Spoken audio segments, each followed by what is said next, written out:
Hey guys, welcome back to another video. Now, today I'm going to solve your confusion about whether you should go for that Bianca banner or not. So, hopefully by the end of the day, I'll be able to provide you a solution or maybe like help you make that decision. So without further ado, let's get into this. Now, the only reason you will be skipping Bianca banner is when you have like literally like 0 black cards. If you have 0 black cards, you really can't do anything about it. Personally, I would recommend you to go for every single S-class banner that you could. Even if you're like F2P or even if you're like a whale. Just go for everything. Alpha, Bianca, Raven Feather, Rosetta, Luna, all of it. Near characters, you know, it's kind of a debatable topic that I will talk about later. Now, if you don't have black cards, you really couldn't do anything. Now, let's say if you have black cards and you're planning to skip, take a look at these two pictures first before you skip. Take a look at the first one, that's where I have Bianca, and the second one where I don't have Bianca. Did you see like the huge difference in between them? The points are almost double compared to like when I use my Alpha team for the Lightning Zone versus I use Bianca for my Lightning Zone. Of course, you do get increased damage in Lightning Zone, and the enemies in Lightning Zone does have like reduced resistance against lightning damage, but that's the reason why if you really care about Warzone, you have to get Bianca.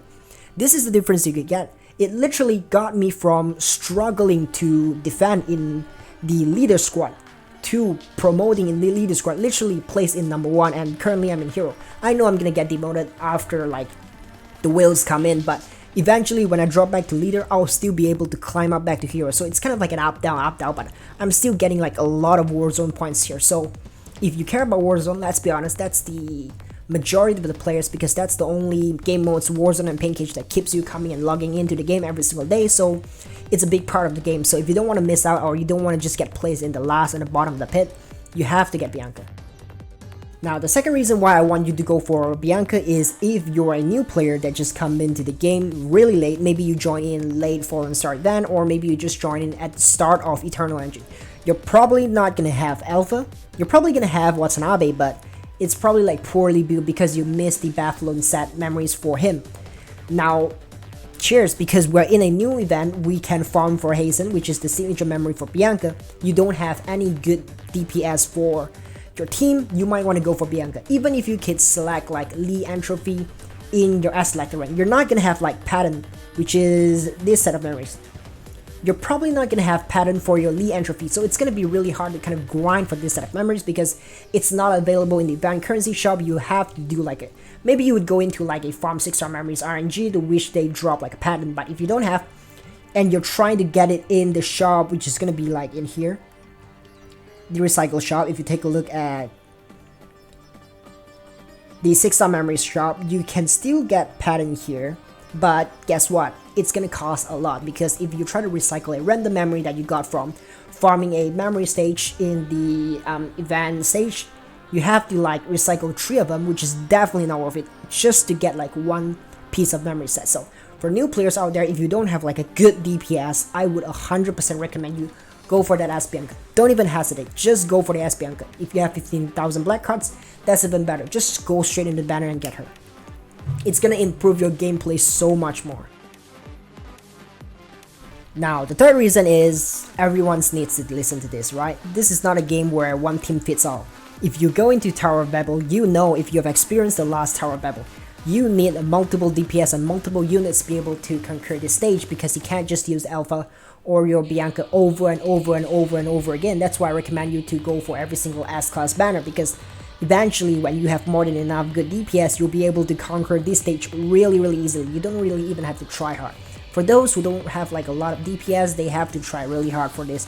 They literally have to get really good in this stage to be able to get to like a level 100. And you want to get to level 100 because there's not a lot of rewards. There's 6-star memories, there's 300 black cards, and there's a lot of 6-star memory shots as well. So it's a really well worth it event, to be honest. And especially like Pancake, right? If you only have Alpha, or if you only have like Watanabe, you can't just use Watanabe on like 15 times. All you can do for like 1 character is maximum 5 times. So that's another reason. And if you care about Stronghold, which, let's be honest, it gives you a lot of black cards as well in this mode. Though it does cost serum, it's not worth it because we're currently in the event. We probably don't even have time to do Stronghold yet because the global is trying to, you know, speed up. So Stronghold as well, same thing. If you go into there, you can see it doesn't just require 1 team. So if you only have one team, if you only focus on like maybe you're saving black cards for like Rosetta, you're saving black cards for like near characters, if you only have one team, it's not gonna work, right? If you want to beat these kind of stages, you need to have multiple teams. That's why I recommend people to go for multiple DPS instead of saving all their black cards just to, you know, throw it all in like one banner to make like the most ultimate team in the game. Okay, now the final point that I want to mention, if you're saving black cards to skip Bianca just to get near team, don't do that. If you're an F2P player, I would say just give out on your team. It's not possible to save up that much black cards to make it viable to replace a fire team or whatever. It's really hard to save up that much. Even if you skip every single banner in this game, saving the black cards solely just to pull for the near team, you just want to make the ultimate perfect team. At this point, you're playing near Grey Raven. I don't have any opinions about it. If that's how you want to play the game, go for it. But for the average player, no, don't do that. Please don't get misled by the comments that said that near team is going to be the best. It's not the best. I would rather you have like 4 to 5 DPS compared to like just having like one near team. So that's my take on it. If you enjoyed this video, be sure to leave a like, and if you want to see more and make sure you get my videos on your recommended page or the subscription page at, you know, when it comes out, make sure to subscribe, and I'll see you guys next time. Peace.